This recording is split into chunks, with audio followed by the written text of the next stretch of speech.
హల్లెలూయా హల్లెలూయా హల్లెలూయా.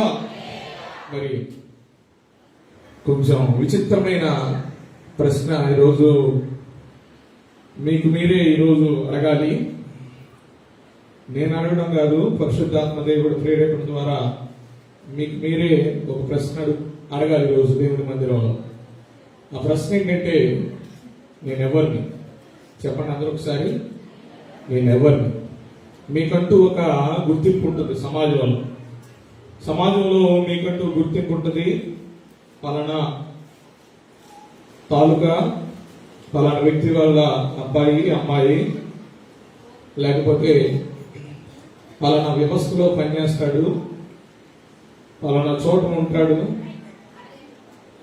అని ఒక గుర్తింపు అన్నది మీ అందరికి ఉంటుంది.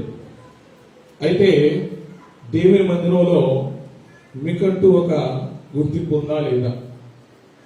అసలు దేవుని మందిరంలో మీరేమై ఉన్నారు? మీకు మీరే అడగాల్సిన ప్రశ్న ఏంటంటే, నేనెవరు? ఈ ప్రశ్న చాలా మంది దేవుని మందిరానికి వచ్చేవాళ్లే, దేవుని మందిరంలో దేవుని వాక్యాన్ని వింటున్న వాళ్ళే, దేవుని మందిరంలో దేవుని యొక్క ప్రభువా, నా రక్షకుడా, నా విమోచకుడా, నా ప్రభువా అని గుడ్లు పోరుకొని ఏడ్చేవాళ్లే ఈ ప్రశ్నని అడగలేకపోతున్నారు. ఆ ప్రశ్న ఏంటండి? నేనెవరిని? దేవుని మందిరంలో మీరు ఏమై ఉన్నారు? మీకంటూ గుర్తింపు ఉందా దేవుని మందిరంలో? ఈ ప్రశ్న ఒక్కొక్కసారి నాకు కూడా నా హృదయంలో మెదులుతూ ఉంటుంది. నేనెవరిని?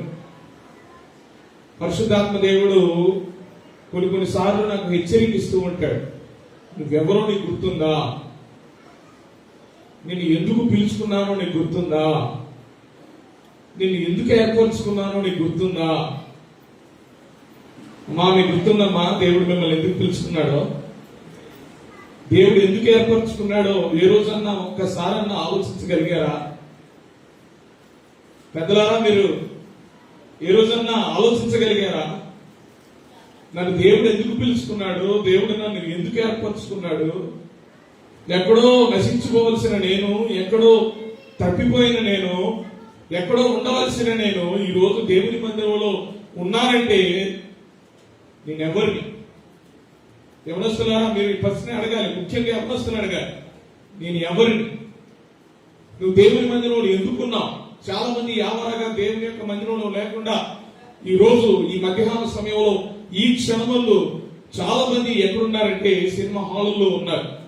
చాలా మంది ఎక్కడున్నారంటే నిర్లక్ష్యంగా టీవీల ముందు ఉన్నారు. చాలా మంది ఎలా ఉన్నారంటే భయం లేకుండా తాగి ఇంట్లో పడుకొని ఉన్నారు. చాలా మంది భయభక్తులు లేకుండా, దేవుడి మీద ప్రేమ లేకుండా అలిగి చాలా మంది దేవుని మందిరానికి దూరంగా నివసిస్తూ ఉన్నారు. వారందరూ ఈ రోజు దేవుని మందిరాన్ని విడిచి బయటికి వెళ్ళిన వారు, దేవుని మందిరంలో ఉండి దేవుడిని మరిచిన వారు అడగవలసిన ప్రశ్న ఏంటంటే, నేను ఎవరిని? నేను దేవుని మందిరంలో ఎవరినై ఉన్నాను? నేను దేవుని సముఖంలో ఎవరినై ఉన్నాను? దేవుని ఎదుట నేను ఏమై ఉన్నాను? దేవుని కొరకు నేను ఏమై ఉన్నాను? దేవుని యొక్క సముఖంలో నేను దేని ఏ పాత్రలో ఉన్నాను? నేను ఎవరిని అనే ప్రశ్న ప్రతి ఒక్కరూ అడగవలసిన వారిగా ఉన్నారు. చాలా జాగ్రత్తగా దేవుని వాక్యాన్ని వింటున్నప్పుడు మనము ప్రశ్నించుకోవలసిన అవసరం చాలా ఉంది. నేను ఎవరిని? నేనేమై ఉన్నాను? దేవుని మందిరంలోనికి వచ్చాను, నేను ఎవరిని? దేవుని మందిరంలో అడుగు పెట్టడానికి నువ్వు ఎవరిని? దేవుని మందిరంలో అడుగు పెట్టాలంటే ఒకప్పుడు ప్రధాన యాజకుడికి మాత్రమే ప్రత్యక్ష గుడారంలోనికి అడుగు పెట్టడానికి అర్హత ఉండేది. దేవుని మందిరంలోనికి, దేవుని యొక్క ప్రత్యక్ష గుడారంలోనికి అడుగు పెట్టాలంటే యాజకులకు మాత్రమే, లేవీయులకు మాత్రమే, ఇశ్రాయేలులకు మాత్రమే, యూదులకు మాత్రమే ప్రవేశం ఉండేది. ఈ రోజు దేవుడు నీకు ప్రవేశం ఇచ్చాడంటే, ఈ రోజు దేవుడు నిన్ను ఆయన యొక్క సముఖంలో ఉండడానికి ఆయన ఒక అర్హతను నీకు ఇచ్చాడంటే నువ్వు ఎవరై ఉన్నావు? ఏ అర్హత లేకుండా దేవుడు ఇవ్వడు కదా. నువ్వు బలవంతం మీద వచ్చి కూర్చోవడానికి ఈ ప్రదేశం ఏమి, మనం ఏమి కొనుక్కున్నది కాదు కదా. దేవుని యొక్క ప్రసన్నత అంటే, దేవుని యొక్క పరిశుద్ధ ఆలయం అంటే, దేవుడు ఆత్మ సంచరించే ప్రదేశం అంటే మనం కొనుక్కునేది కాదు, మనం ఆహ్వానించేది కాదు. మనం ఎవరితోనో కలిసి వస్తే అక్కడ మనం కూర్చోడానికి అనుభవం అయిపోము. మనం దేనికి దేవుని మందిరంలో వచ్చామంటే ఖచ్చితంగా మనం దేవునికి ఏదో అయ్యున్నాం. మనం ఎవరై ఉన్నాము మరలా ఒకసారి మిమ్మల్ని మీరు ప్రశ్నించుకున్నామా? ఆ ప్రశ్న ఏంటి? నేను ఎవరిని? చిన్నపిల్లలు కూడా యవనస్తులు కూడా మీరు ఈరోజు అడగవలసిన మీకు మీరే అడగవలసిన ప్రశ్న ఏంటంటే నేను దేవుని మందిరంలోనికి వచ్చాను, నేను ఎవరిని? దేవుడు నన్ను ఎందుకు రానిచ్చాడు దేవుని మందిరంలోనికి? గత వారం పండుగ ఒక సాక్ష్యం చెప్పింది. మనందరం దేవుని మందిరంలో ఉన్నామంటే దేవుడు మనకు ఒక అవకాశం ఇచ్చి దేవుడు ప్రణాళిక ద్వారా మనందరము ఈ రోజు ఇక్కడ ఉండగలిగాం. చాలా మందికి ఆ భాగ్యం లేదండి.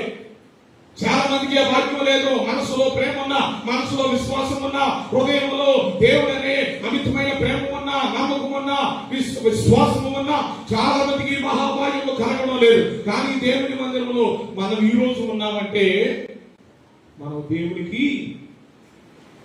దేవుని యొక్క శుద్ధై ఉన్నాం. హల్లెలూయా.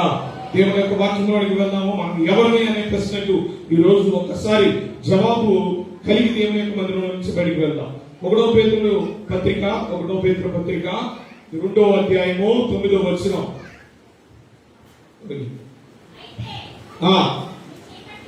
మీరు చీకటిలో నుండి ఆశ్చర్యకరమైన తన వెలుగులోనికి మిమ్మును పిలిచిన వాని గుణాతిశయములను ప్రచురము చేయు నిమిత్తము. దేనికి మనకి ఎవరండి? మనము ఆయన ద్వారా పిలవబడిన వారము. హల్లెలూయా. మనము ఆయన ద్వారా పిలవబడిన వారము. ఆయన గుణాతిశయములను ప్రచురము చేయడానికి మనము ఏర్పరచబడిన వంశము. హల్లెలూయా, హల్లెలూయా, హల్లెలూయా. మనకి ఎవరండి? ఆయన యొక్క గుణాతిశయములను ప్రచురము చేయడానికి పిలువబడిన వారము. నువ్వు ఎవరండి?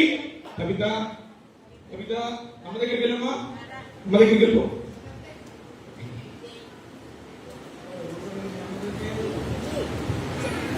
మనందరం ఎవరై ఉన్నామని? పిలువబడిన వారము. మనం ఎవరు? పిలువబడిన వారము. గట్టిగా చెప్పాలి. మనందరం ఎవరు? పిలువబడిన వారము. గట్టిగా చెప్పాలి. మనందరం ఎవరు? పిలువబడిన వారు. మనం నామకార్థ క్రైస్తవులు కాదు. మనందరూ పిలువబడిన వారము. నామకార్థ క్రైస్తవులైతే కేవలం ఈ యొక్క శ్రమ దినాల్లోనే వాళ్ళు ఏర్పరచబడ్డామనే భ్రమలో ఉంటారు. కానీ మనము జీవితాంతము, మన ఆఖరి శ్వాస వరకు, మన జీవిత పరిణామం వరకు, మన యొక్క చివరి గడియ వరకు, మన చివరి క్షణం వరకు మనందరం ఏ విధంగా జీవిస్తామంటే పిలువబడిన వారిగా జీవిస్తాము. నీవు దేవుని మందిరంలో ఉన్నావంటే, నీవు ఈ రోజు విశ్రాంతి దినంలో దేవుని మందిరంలో ఉండడానికి నువ్వు అర్హుడిగా ఉన్నావంటే నువ్వు పిలువబడిన వాడివి, నువ్వు పిలువబడిన దానివి, నువ్వు పిలువబడిన వాడివి. ప్రియ సహోదరి సహోదరుడా, ఓ ప్రియ సంఘమా, మీరందరూ దేవుని మందిరంలో సంఘముగా కూడి ఈ రోజు మీరు దేవుని యొక్క మహాభాగ్యమును పొందుకున్నారంటే, ఆయన ఉన్న చోటులో మీరు ఉండగలిగారంటే మీరు పిలువబడిన వారు, మీరు ఏర్పరచబడిన వారు. అంతేగాని మీరు నామకార్థ క్రైస్తవులు మాత్రమే కాదు. కానీ మీరు పిలువబడిన వారు. పిలువబడిన వారిగా మీరు జీవించాలి. దేవుని కోసం జీవించాలి. పిలువబడిన వారు దేవుని కోసం మాత్రమే జీవించాలి. పిలువబడిన వారు దేవుని కోసమే జీవించాలి. యేసయ్య కోసమే జీవించాలి. యేసయ్య కోసమే జీవించాలి. యేసయ్య కోసమే మనందరము జీవించే వారిగా ఉండాలి. పిలువబడిన నీవు, ఏర్పరచబడిన నీవు లోకము ద్వారా పిలువబడలేదు, భర్త ద్వారా పిలువబడలేదు, భార్య వల్ల పిలువబడలేదు, దేవుని కోసం పిలువబడలేదు. తిరిగి వెళ్ళిపోయి మరలా వ్యభిచారం చేయడానికి నువ్వు పిలువబడలేదు. లోకంలో కలిసిపోవడానికి పిలువబడలేదు. అజ్ఞానంగా జీవించడానికి పిలువబడలేదు. మూర్ఖంగా నడుచుకోవడానికి పిలువబడలేదు. తగువులాడుకోవడానికి పిలువబడలేదు. ప్రేమ లేకుండా జీవించడానికి పిలువబడలేదు. నువ్వు ఇష్టానురాజ్యంగా జీవించడానికి పిలువబడలేదు. వేషధారణ కలిగి జీవించడానికి పిలువబడలేదు. నువ్వు యేసయ్యతో జీవించడానికి పిలువబడ్డావు. యేసయ్యతో ఉండడానికి పిలువబడ్డావు. యేసయ్యతో తుది శ్వాస వరకు నడవడానికి పిలువబడ్డావు. హల్లెలూయా. ఏర్పరచబడ్డావంటే ఏర్పరచబడినట్లే జీవించాలి. పిలువబడ్డావంటే పిలువబడినట్లే జీవించాలి. నువ్వు ఇంటికి వెళ్ళిన తర్వాత నువ్వు నీకు ఇష్టం వచ్చినట్టు బ్రతికినట్లయితే నువ్వు పిలువబడిన వాడు కాదు. నీ పిలుపుకు వ్యర్థము, నీ పిలుపుకు దేవునికి దుఃఖము కలుగుతుంది. నువ్వు ఇక్కడ ఏ విధంగా పిలువబడినట్లు బ్రతుకుతున్నావో, నువ్వు ఇక్కడ ఏ విధంగా ఏర్పరచబడినట్లు ప్రవర్తిస్తున్నావో, ఇంటి దగ్గర కూడా, మీ గృహాల్లో కూడా మీరు పిలువబడినారు. దేవుడు పిలుచుకున్నాడు. నేను ఈ విధంగా జీవించకూడదనే సత్యము నీ హృదయంలో నీకెప్పుడు కూడా వార్నింగ్ ఇస్తూ ఉండాలి. నీకెప్పుడు కూడా అది వార్నింగ్ ఇస్తూ ఉండాలి. నేను ఎప్పుడు కూడా అది హెచ్చరిస్తూ ఉండాలి. నన్ను పిలుచుకున్న దేవుడు నన్ను ఈ విధంగా జీవించడానికి పిలవలేదు. నువ్వు పిలవబడక ముందు ఒకలాగుండి, నువ్వు పిలిచిన తర్వాత కూడా అదే విధంగా ఉంటే నీ పిలుపు ఏమైపోయింది? నీ ఏర్పాటు ఏమైపోయింది? ఏర్పాటు కాకముందు నువ్వు ఏ విధంగా జీవించావో ఇప్పుడు కూడా అదే మూర్ఖత్వంతో, ఇప్పుడు కూడా అదే ప్రేమ లేని స్థితిలో, ఇప్పుడు కూడా నువ్వు ప్రేమించలేని స్థితిలో, ఇప్పుడు కూడా నువ్వు లెక్క చేయలేని స్థితిలో, ఇప్పుడు కూడా నువ్వు దేవుని మందిరంలో సూటి పోటీ మాటలతో జీవించినట్లయితే, ఇప్పుడు కూడా నువ్వు హేళన చేస్తూ బ్రతికితే, ఇప్పుడు కూడా నువ్వు వేషధారిగా బ్రతికితే, ఇప్పుడు కూడా నువ్వు లోకానుసారంగా జీవిస్తే, ఇక నీ పిలుపుకి అర్థం పెట్టి నువ్వు దేవుడు ఎందుకు ఏర్పరచుకున్నాడు? నువ్వు ఎవరు దేవుని మందిరంలో ఉండడానికి? దేవుడు నీకు అర్హత ఇచ్చాడు. రక్తంలో నిన్ను కొనుక్కున్నాడు కాబట్టి దేవుడి యొక్క ఆత్మ ఉన్న చోట నువ్వు ఉంటున్నావు.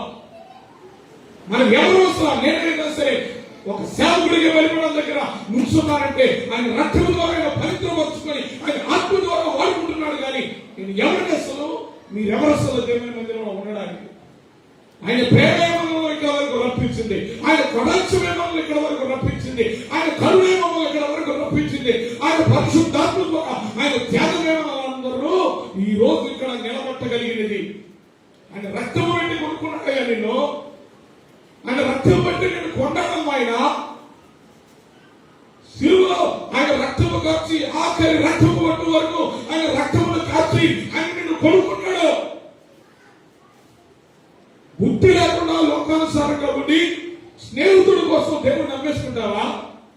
అజ్ఞానంగా దేవుణ్ణి రక్తం పెట్టి కొనుక్కున్న దేవుణ్ణి ఒక కూటి కోసం, ఒక పూట మందు కోసం, ఒక పూట ఖైదీల కోసం దేవుడిని నమ్మేసుకుంటారా? రక్తం కాచి మిమ్మల్ని సొత్తుగా చేసుకున్న దేవుణ్ణి నీ భర్త కోసం వదిలేస్తా? జ్ఞానం లేదా? ప్రేమ లేదా? నువ్వెవరసలు అనే ప్రశ్న నీలో ఉండాలి. నువ్వు దేనికి దేవుని మందిరంలోకి వచ్చావో ఒక ప్రశ్నకు జవాబు ఉండాలి. నువ్వు ఏర్పరిచిన దానిలో ఏర్పరచబడిన వాడిపోయా నువ్వు అలా లోకంలో కలిసిపోకూడదు. నువ్వు లోకంలో విధంగా నశించిపోకూడదు. ప్రశాంత్ అర్థమవుతుందా? బంగారానికి రొట్టె తెచ్చామంటే, నీ చేతులతో నువ్వు బంగారానికి రొట్టె తెస్తున్నావంటే నువ్వు జ్ఞాపకం చేసుకోవాల్సింది ఏంటంటే, నీ దగ్గర డబ్బు నుండి తీసుకురాట్లా. నువ్వు ఆ పంచర నిమిత్తం దేవుడు నిన్ను ఏర్పరచుకున్నాడు. ఆ చేతులు ఎప్పుడు కూడా పవిత్రంగానే ఉండాలి, పరిశుద్ధంగానే ఉండాలి. నువ్వు ఏదైనా సమర్పణ కలిగి దేవుని మందిరంలోకి వచ్చావంటే నీ దగ్గర డబ్బు నుండి కాదు, నువ్వు సంపాదించు కాదు, నీ చదువులు బాగా ఈ సంవత్సరం బండి కాదు. ఆయన నిన్న పరిచర్య నిమిత్తం నీరుచుకున్నాడు కనుక నువ్వు తప్పుకోలేవు. కానీ నువ్వు దాన్ని ఏం చేస్తున్నావు? కావాలని నిర్లక్ష్యపరుచుకుంటున్నావు. నీ చేతులు ఎప్పుడు కూడా ఏర్పరచబడిన చేతుల్లాగా ఉండాలి. నీ నడక ఎప్పుడు కూడా ఏర్పరచబడిన వారి నడక వలె ఉండాలి. నీ హృదయం ఎప్పుడు కూడా దేవుడు ఎప్పుడు నీ కోసం నిన్ను ఏ విధంగా ఏర్పరచుకున్నాడో అదే విధంగా నీ హృదయం ఉండాలి. ఏర్పరచబడిన వారు వాక్యం చేయకుండా నవ్వరు. దేవుడు నిన్ను పిలుచుకున్న వారు ఎప్పుడు కూడా ఆ పరిశుద్ధాత్మను బట్టి హేళన చెయ్యరు. దేనికి? నువ్వెవరమ్మా? ఇప్పుడు చెప్పండి, ఎవరు మీరు? పిలువబడిన వారు, ఏర్పరచబడిన వారు. నామకాంత క్రైస్తవులు మీరు బయటికి వెళ్ళి ఒకలాగా ఉండడానికి, కూడా వచ్చి ఒకలాగా ఉండడానికి నామకాంత క్రైస్తవులు మీరు ఏర్పరచబడిన వారు. వేరే చోటకెళ్తే వాళ్ళు మీ పేరు మీ మొహం ఎప్పుడు తెలుస్తుందంటే, చచ్చిపోయినప్పుడు ఏదో ఫార్మాలిటీకి ఒక సమాధి పెట్టి పంపించినప్పుడు అక్కడ ఉన్న మెంబర్షిప్ కార్డులో నుంచి కార్డు తీస్తే అప్పుడు నీ మొహం కనబడిద్దామని. నీ ఊరేంటో అప్పుడు తెలుస్తుంది, నువ్వు ఎవరో నీ పేరేంటో అప్పుడు తెలుస్తుంది. అప్పటి వరకు ఎవరికి నీ గురించి తెలియదు, నీ ఊరు తెలియదు, నువ్వు ఎక్కడ ఉంటావు కూడా వాడికి తెలియదు. కానీ ఇక్కడికి వస్తే దేవుని మందిరంలో దేవుడు నిన్ను ఎలా చూస్తాడు, అధికారులు నిన్ను ఎలా చూస్తాడు? ఒక పరిచర్య నిమిత్తం ఏర్పరచబడిన వాడిగా చూస్తాడు. ఒక పరిచర్య నిమిత్తము నిన్ను పిలుచుకున్న వాడిగా చూస్తాడు. జక్కయ్య వేడు చెట్టుకి ఆయన యేసుని తప్పనుకొని కూర్చొని ఉన్నాడు. కానీ యేసు ప్రభువు మార్గంలో వస్తగా ఏమన్నాడు? జక్కయ్య త్వరగా దిగిరా, నేను ఇంట ఉండాలనుకుంటున్నాను, బస చేయాలనుకుంటున్నానయ్యా. జక్కయ్య ఏం చేశాడయ్యా? యేసయ్య పిలిచాడు, ఆయనతో ఉన్నాడు, ఆయన సాక్ష్యం ఇస్తూ ఉండగా ఆయన సంతోషించాడు. నేను సంపాదించిన దాంట్లో, నేను దోచుకున్న దాంట్లో తిరిగి నేను 4 ఇచ్చేయబోతున్నాను, 3 ఇచ్చేస్తున్నానయ్యా. నా ద్వారా నీకు అవమానం జరగకూడదు. ఒక్క క్షణంలో యేసయ్య పిలిచినందుకే జక్కయ్యకి అంత మార్పు మనసు వచ్చిందే. సంవత్సరాలు గడిచిపోతున్నాయి, రోజులు గడిచిపోతున్నాయి, నెలలు గడిచిపోతున్నాయి, వారాలు గడిచిపోతున్నాయి. ఇంకా నవ్వుతున్నారు దేవుడి వాక్యం చెప్తుంటే, ఇంకా ముచ్చట్లాడుతున్నారు దేవుడి వాక్యాన్ని చెప్తుంటే, ఇంకా అపవిత్రమైన ఆలోచన కలిగి ఉన్నారు వాక్యం చెప్తుంటే. బ్రతుకు మారకపోతే దేవుడు కూడా క్షమించడు. బ్రతుకు మారితే దేవుడి కన్నా సంతోషపడే ఇంకొక వ్యక్తి లోకంలో లేడు. నీ బ్రతుకు మారలేదా? ఆయన గుండె వాళ్ళు బాధపడతాడు. నీ బ్రతుకు మారినా ఆయనే గుండెలు బాదుకొని పరలోకంలో ఆయన పండగ చేస్తాడు. నా బిడ్డ మారింది. జక్కయ్య ఒక్క క్షణంలో పిలిచాడు, మారాడు. పిలిస్తేనే మారాడు ఆయన. కానీ మనం వాక్యం వింటున్నా కూడా నవ్వులు, వాక్యం చెప్తున్నా కూడా ఏకైకలో పగపగలు, వాక్యం చెప్తున్నా కూడా నిద్ర, వాక్యం చెప్తుంటే కూడా పక్క సైలు, వాక్యం చెప్తూ ఉంటే కూడా పాత రోత జీవితం, వాక్యం చెప్తూ ఉంటే కూడా మారని బ్రతుకులు, వాక్యం చెప్తూ ఉంటే కూడా మారని జీవితాలు, వాక్యం చెప్తూ ఉంటే కూడా మారని జీవితాలు, వాక్యం చెప్తూ ఉంటే కూడా భక్తిహీనత, వాక్యం వింటున్నా కూడా గర్వం, వాక్యం వింటున్నా కూడా అపహాస్యం, వాక్యం వింటున్నా కూడా అనాలోచన. ఇవన్నీ ఎప్పుడు పోతాయంటే, అవన్నీ ఎప్పుడు పోతాయంటే ఒకసారి చూద్దాం దేవుని వాక్యంలో నుంచి. అవన్నీ పోవాలంటే మనం ప్రార్థన చేయాల్సిన వారిగా ఉన్నాం. అవన్నీ పోవాలంటే మనం మరలా ఒకసారి అందరూ కలిసికట్టుగా ప్రార్థన చేయాల్సిన వారిగా ఉన్నాం. రోమీయులకు రాసిన పత్రిక 12వ అధ్యాయం 1వ వచనం. రోమీయులకు రాసిన పత్రిక 12వ అధ్యాయం 1వ వచనం. కాబట్టి సహోదరులారా, దేవునికి అనుకూలమైన సజీవ యాగముగా మీ శరీరములను ఆయనకి సమర్పించుకుని, సజీవ యాగముగా మన శరీరములను ఆయనకు అర్పించాలి. సజీవ యాగముగా అంటే అగ్నిలో పెట్టే కట్టె వలె ఉండాలి. సజీవ యాగముగా అంటే అగ్నిలో మనం ఉండాలి. సజీవ యాగముగా అంటే మనం అగ్నిలో పేర్చబడిన వారిగా ఉండాలి. సజీవ యాగముగా అంటే అందరము కలిసి గట్టుగా అగ్నిలో ఉండాలి. సజీవ యాగం అంటే మనము అన్ని కాళ్ళ నుండి శిరస్సు వరకు అగ్నిలో దహించబడే వారిగా ఉండాలి. పరలోకము అగ్ని దిగి వచ్చినప్పుడు మనందరము కలిసి కట్టి మనము బలిపీఠము మీద కట్టెల వలె, పేర్చబడిన కట్టెల వలె అగ్నిలో శిరస్సు నుండి అన్ని కాళ్ళ వరకు మనము దహించబడే వారిగా ఉండాలి. కట్టెల వలె పక్కనే ఉండాలి, ఏకంగా ఉండాలి, ఐక్యముగా ఉండాలి, అందరూ ఒక చోట ఉండాలి, అందరూ కలిసికట్టుగా ఉండాలి, అందరూ ఏక మనసుతో ఉండాలి, అందరూ ఐక్యమత్యంగా ఉండాలి. ఇంట్లో ఐక్యమత్యం ఉండాలి, గృహాల్లో ఐక్యమత్యం ఉండాలి, ఈ సంఘములో కూడా ఐక్యమత్యము కలిగి మనందరము బలిపీఠము మీద కట్టెలు వలె ఉండాలి. ఎలా ఉండాలని? మనందరం బలిపీఠము మీద కట్టెలు వలె ఉండాలి, ఏర్పరచబడిన కట్టెల వలె ఉండాలి. ఏ కట్టెని పడితే ఆ కట్టెని పొయ్యిలో పెట్టరు, ఏ కట్టెని పడితే ఆ కట్టెని బలిపీఠం మీద పెట్టరు. మనం ఏర్పరచబడిన కట్టె వలె ఉండాలి, ఏర్పరచబడిన కట్టెల వలె ఉండాలి, మనము పిలువబడిన కట్టెల వలె ఉండాలి. బలిపీఠం మీద అవి పెట్టి కాలుస్తున్నట్లుగా మనం దేవునికి సజీవ యాగముగా అవ్వాలి. హల్లెలూయా. పరిశుద్ధాత్మ దేవుడు మన మధ్యలోనికి వచ్చినప్పుడు శిరస్సు నుండి అన్ని కాలు వరకు మనం దహింపబడాలి. శిరస్సు నుండి మనం అన్ని కాలు వరకు దహింపబడుతూ ఉండాలి. మనము దహింపబడుతూ ఉండాలి. దహించు అన్ని మన మీదకి వస్తూ ఉండగా మనలో ఉన్న అపవిత్రాత్మ, మనలో ఉన్న సూచిక, మనలో ఉన్న లోకానుసారమైన క్రియలు, బలహీనమైన కోరికలు మనలో దహనమైపోవాలంటే మనము సజీవ యాగముగా ఉండాలి. హల్లెలూయా. పిలవబడిన వారి యొక్క శరీరాలు ఎలా ఉండాలండి? సజీవ యాగముగా ఉండాలి. నువ్వెవరు అంటే సజీవ యాగముగా నీ శరీరములో అర్పించే పిలవబడిన వాడు.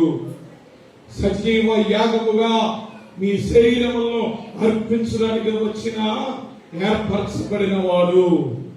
సజీవ యాగముగా మిమ్మల్ని మీరు పరిశోధించి పరిశీలించి పరిశుద్ధులుగా మార్చబడడానికి వచ్చిన వాడు. సజీవ యాగముగా దేవుని మందిరంలో మీ శరీరాన్ని అర్పించాలి. శిరస్సు నుండి అరికాలు వరకు మీరు దహించబడాలి. ఆమేన్. దహించబడాలి. ఆమేన్. దహించబడాలి. ఆమేన్. దహించబడాలి. ఆమేన్. దహించబడాలి. దహించబడాలి. దహించబడాలి. యవనస్తులు దహించబడాలి. అపవిత్రులు దహించబడాలి. రోగులు దహించబడాలి. బలహీనులు దహించబడాలి. దురాత్మలు ఉన్న వారు దహించబడాలి. ప్రేమ లేని వారు దహించబడాలి. పరిశుద్ధత లేని వారు దహించబడాలి. మాట వినని పిల్లలు దహించబడాలి. మాట వినని యవనస్తులు దహించబడాలి. హల్లెలూయా. హల్లెలూయా. ఒకసారి చెప్పండి అమ్మా, ఎవరు మీరు? ఎవరు మీరు? సజీవ యాగముగా శరీరములను దహించబడడానికి ఏర్పరచబడిన వారు.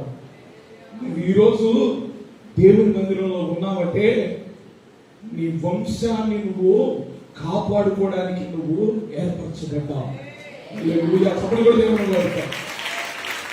నువ్వు ఈ రోజు దేవుని మందిరంలో ఉన్నావంటే నీ యొక్క వీధిని మార్చడానికి దేవుడు నిన్ను ఏర్పరచుకున్నాడు.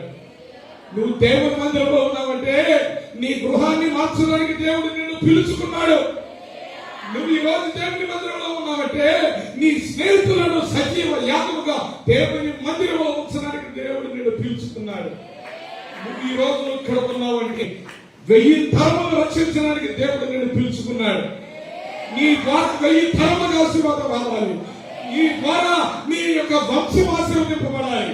నీ ద్వారా నీ గృహంలో ఉన్న అనేకులు రక్షింపబడాలి. నీ ద్వారా నీ బిడ్డల ద్వారా వచ్చే కోడళ్ళు రక్షింపబడాలి. నీ ద్వారా నీ కూతురెళ్ళే ఇంటికి కూడా రక్షణ రావాలి. హల్లెలూయా. అందుకు దేవుడు నిన్ను పిలుచుకున్నాడు. చాలా మంది ఉన్నారు. దేవుని రాజ్యంలో ఉన్న కవితమ్మ గారు, సులామితి గారు, ఇలా చూస్తే చాలా మంది ఉన్నారు. శారమ్మ గారు, ఎలిజబెత్ గారు, ఇలా పెద్దలు చాలా మంది ఉన్నారు ఇక్కడ. వీళ్ళందరినీ దేవుడు ఎందుకు పిలుచుకున్నాడు ఆల్రెడీ మీకు తెలుసు.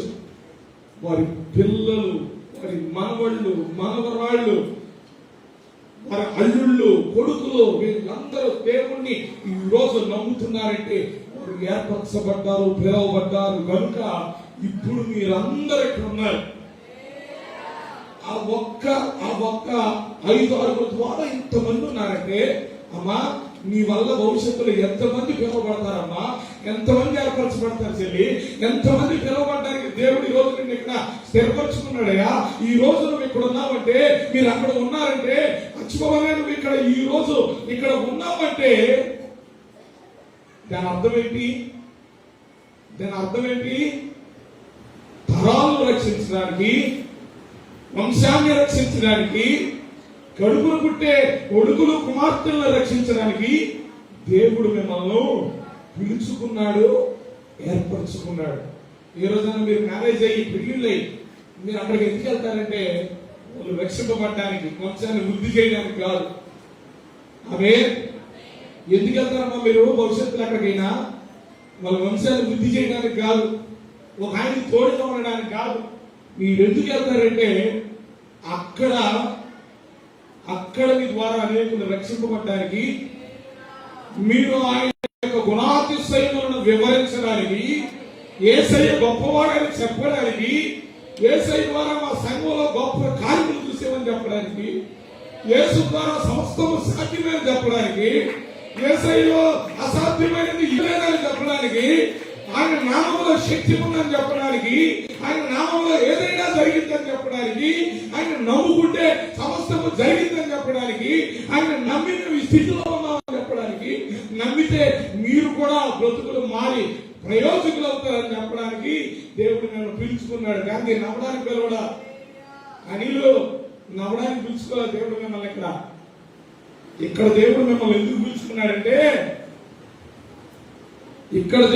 ఎందుకు పిలుచుకున్నాడంటే, మీ ద్వారా మీ అన్న రావడానికి, మీ ద్వారా మీ చెల్లి రావడానికి, మీ ద్వారా మీ కుటుంబం ఎంతో కొంత యేసయ్య మీద విశ్వాసం ఉంచబడడానికి ఏర్పరచబడ్డారు. అంతేగాని వచ్చేసి మీరే మారు మనసు లేకుండా వెళ్ళిపోవడానికి కాదు, మీరే బ్రతుకు మారకుండా వెళ్ళిపోవడానికి కాదు. చింటూ, దేవుడు నిన్ను మీ బావగారు పిలిస్తే వచ్చావా, మీ అక్క పిలిస్తే వచ్చావా? దేవుడు నిన్ను పిలిస్తే వచ్చావు, దేవుడు నిన్ను ఏర్పరచుకుంటే వచ్చావు.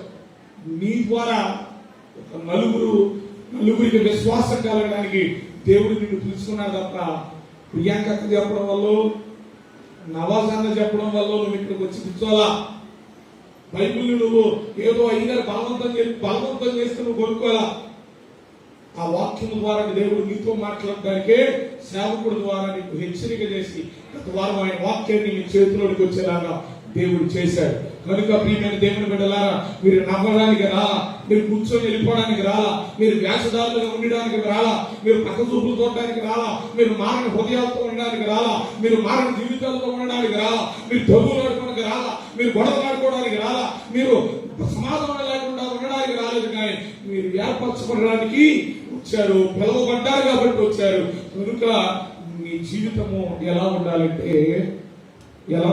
మీ జీవితం యేసయ్యతో నా జీవితంలో అలా ఉండాలి. ఇప్పుడు వరకు భర్తతో నా జీవితం, భార్యతో నా జీవితం, స్నేహితులతో నా జీవితం, బంధుమిత్రులతో నా జీవితం, ఇరుగు పొరుగు వారితో నా జీవితం, సీరియల్తో నా జీవితం, సిగరెట్లతో నా జీవితం, పుట్కాలతో నా జీవితం, భార్యతో నా జీవితం, జలసాలతో నా జీవితం అన్నారు.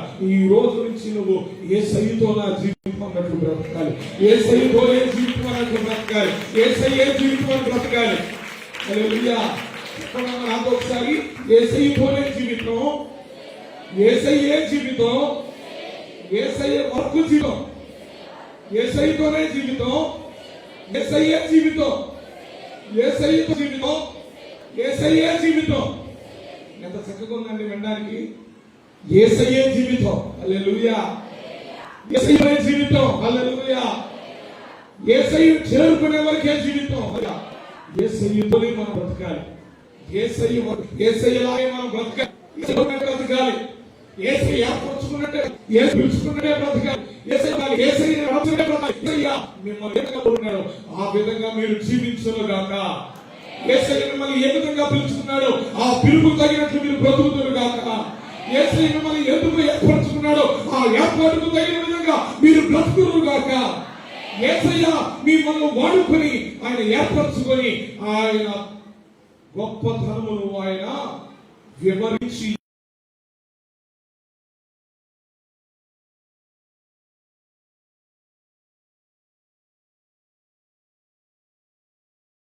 ఆయన వర్ధిల్లి ఆయన మీ ద్వారా మహిమ పొందునుగాక. ఆమేన్, ఆమేన్, ఆమేన్. దేవుని పరిశుద్ధ వాక్యము మన నిత్యంలో ఆశీర్వదించుగాక.